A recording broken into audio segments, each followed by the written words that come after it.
Dedi ben son dakikaya değil, risk Azim Bey, Kerem gel. Biraz iyi.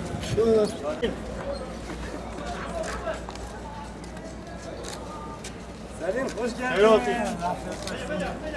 Hoşum. Gel, sağ ol.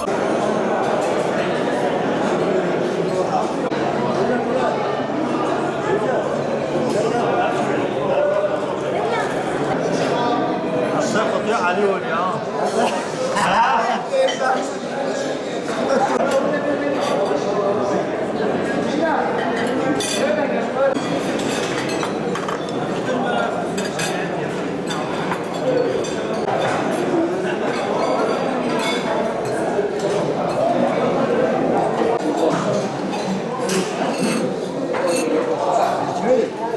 Mutfak keyfi.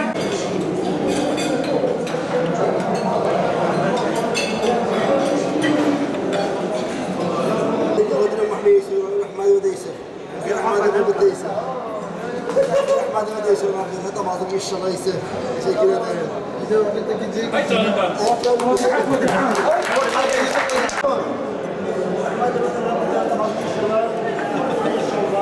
Bugün tır parkında bizim özel insanlarla bir iftarımız oldu.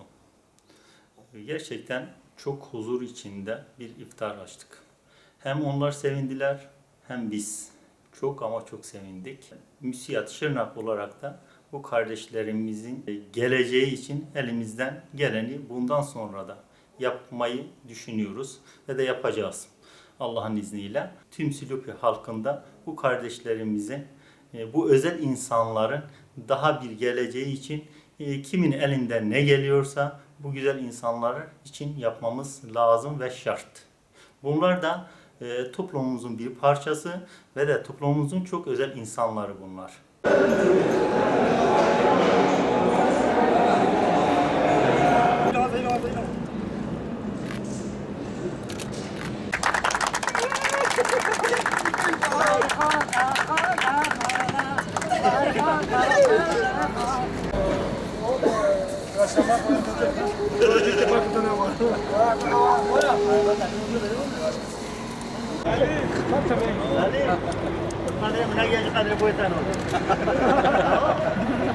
Salim babaya.